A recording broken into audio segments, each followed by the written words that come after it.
Un homme se faisant verse discrètement de la salive dans un verre de vin. Lorsque le riche homme d'affaires du Moyen-Orient s'assoit face à lui, il se met rapidement à examiner la rare montre du magnate. Mais lorsque Bond annonce que la montre vaut au moins 5 millions de dollars, il se rend compte que le riche homme ne veut même pas lui adresser la parole. Alors Bond, sans se décourager, décide de l'aborder délibérément. Son but est de renverser exprès son verre sur lui. Aussitôt, il s'excuse tout en feignant d'essuyer le vin sur le costume du magnate. C'est le seul moyen pour lui de dérober discrètement la carte de la chambre dans son portefeuille. Lorsque Bond s'introduit dans la suite présidentielle du magnate, il vole une boîte remplie de montres de luxe. Mais au moment où il s'apprête à s'enfuir, il entend soudain des pas précipités dans le couloir. Des gardes armés jusqu'aux dents surgissent. Dès que le magnate découvre la disparition de ses montres, les gardes à l'intérieur de la suite se déploient dans tous les coins, tandis que ceux à l'extérieur encerclent complètement l'immeuble. Mais quand ils arrivent à la porte de la suite, Bond est déjà descendu par l'ascenseur. Il lui envoie même une supercar pour le raccompagner. Lorsqu'il se rend compte de quelque chose d'étrange, il est déjà trop tard. Surprise, dans la voiture se trouve le magnate du Moyen-Orient lui-même. Bond n'a pas d'autre choix que de monter. Bond venait justement de s'évader de prison. Alors que les sirènes se rapprochent, le magnate appuie sur l'accélérateur et s'éloigne de la zone à toute vitesse. Mais les voitures de police ne lâchent rien. Elles le poursuivent sans relâche, prêtes à utiliser leur ultime technique, l'interception à l'américaine.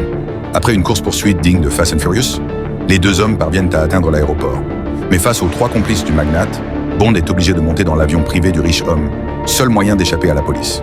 Ce n'est qu'une fois à bord que Bond comprend que tout ce qui s'est passé aujourd'hui n'était qu'un piège soigneusement orchestré. Le but du magnate, forcer Bond à rejoindre leur équipe. S'ils refusent, ils transmettront aux autorités la vidéo du vol des montres. Mais quand il entend la véritable raison pour laquelle ils veulent l'engager, sa colère se transforme en joie. En effet, le magnate vise un trésor d'or valant plus d'1 milliard, mais cet or est caché dans une prison hautement sécurisée. Même si ces hommes sont tous des experts dans leur domaine, ils ne connaissent pas la prison. Ils doivent donc convaincre le maître de l'évasion, Bond, de se joindre à eux. En entendant cette opportunité, Bond accepte immédiatement. Les deux hommes se déguisent en magnat. Ils prennent en cachette des photos de sa mallette sous tous les angles. Grâce à ces clichés, leur complice crée une copie parfaite à l'aide d'une imprimante 3D. Ensuite, un complice, déguisé en technicien d'une société de télécommunications, installe secrètement un dispositif d'écoute sur la ligne téléphonique de l'hôtel. Ainsi, ils peuvent surveiller chacun des gestes du magnat. Dès que celui-ci quitte l'hôtel avec sa mallette, l'équipe arrive aussitôt à l'entrée, prétextant être ivre, et entraîne le magnat dans une danse ridicule. Profitant de la confusion, le faux magnate, Bond déguisé, monte dans la voiture, tandis que le vrai magnate se retrouve avec un coffre-fort échangé. Celui contenant les lingots d'or a été remplacé à son insu. Pendant ce temps, leur complice, Xiao Hei, loue un coffre à la banque sous prétexte d'y déposer les lingots. Mais dès que le directeur de la banque part, il ouvre discrètement son propre coffre. À l'intérieur ne se trouvent pas des lingots, mais une clé capable d'ouvrir n'importe quelle serrure. Grâce à ses talents de voleur, il parvient à ouvrir des dizaines de coffres d'autres clients. En vide le contenu de bijoux et de trésors, il place son grand coffre personnel dans la salle, afin que la banque ne remarque rien.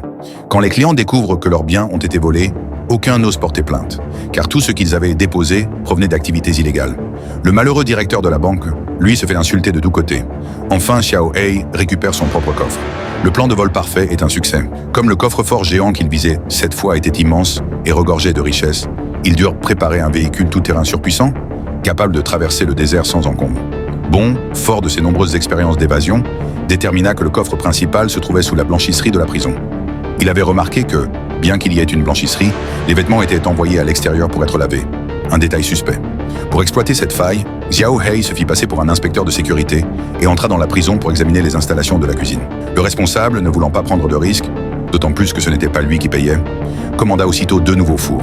Mais ce qu'il ignorait, c'est que les livreurs n'étaient autres que les complices de Bond. Les véritables livreurs avaient été ligotés et enfermés dans les toilettes. Les 2 nouveaux fours qu'ils livrèrent étaient remplis d'outils de cambriolage. Une fois tout en place, ils lancèrent l'opération. L'un des hommes, déguisé en cuisinier, glissa discrètement un tube de laxatif dans les plats. Lorsque les repas furent servis à tous les prisonniers, les 2 complices se dissimulèrent près du coffre-fort de la prison pour étudier la structure de la porte blindée. Peu après, les prisonniers, pris de douleur, commencèrent à vomir et à se tordre de douleur. En quelques minutes, l'infirmerie fut bondée. Pour éviter des morts, les gardiens furent contraints de transférer les détenus vers l'hôpital extérieur. Profitant du chaos, Bond et Akun se déguisèrent en agents d'entretien et repérèrent l'endroit situé juste au-dessus du coffre-fort, dans les toilettes. Akun sortit alors une perceuse et attaqua le plafond du coffre, forant sans relâche « Dreamy time baby, dreamy time baby ». Après ces efforts acharnés, ils percèrent un trou assez large, puis Akun y inséra une bonbonne de gaz liquéfié et poursuivit son travail. Pendant ce temps, leur complice avait garé le véhicule à l'endroit convenu et installé une bombe à retardement. À l'heure prévue, Akun alluma le gaz dans le coffre-fort. Une explosion retentissante secoua la prison. Le directeur, croyant que c'était un véhicule à l'extérieur qui avait explosé, se précipita vers la salle de contrôle pour vérifier les caméras. Mais il ignorait que la pression de l'explosion avait déjà ouvert la porte blindée du coffre-fort. Hakoun prit alors une photo du coffre et connecta son téléphone à la ligne vidéo. Quand le directeur regarda les écrans, il ne voyait plus que les images falsifiées qu'ils avaient substituées. Le directeur, méfiant, demanda qu'on agrandisse l'image, mais celle-ci refusa de zoomer. Il comprit alors que quelque chose de grave se passait. Lorsqu'il arriva enfin sur place, il découvrit que 10 milliards en lingots d'or avaient disparu. Il ordonna immédiatement de bloquer toutes les sorties de la prison. Mais Bon et Hakoun s'étaient déjà déguisés en médecins et en patients. Alors qu'ils croisèrent le directeur dans le couloir, un léger tintement métallique résonna dans tout le bâtiment.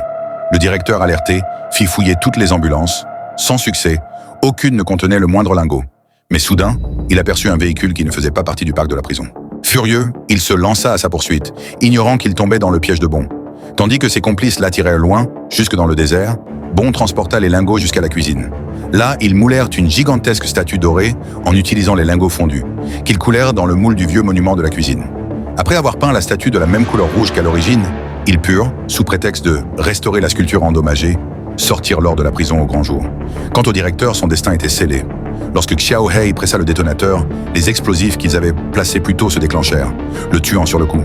Car cet homme n'était pas innocent. Il collaborait secrètement avec des terroristes et les lingots entreposés dans la prison provenaient de pots de vin et de corruption. Finalement, Bon partit vivre une vie paisible et heureuse avec sa fille et bien-aimée.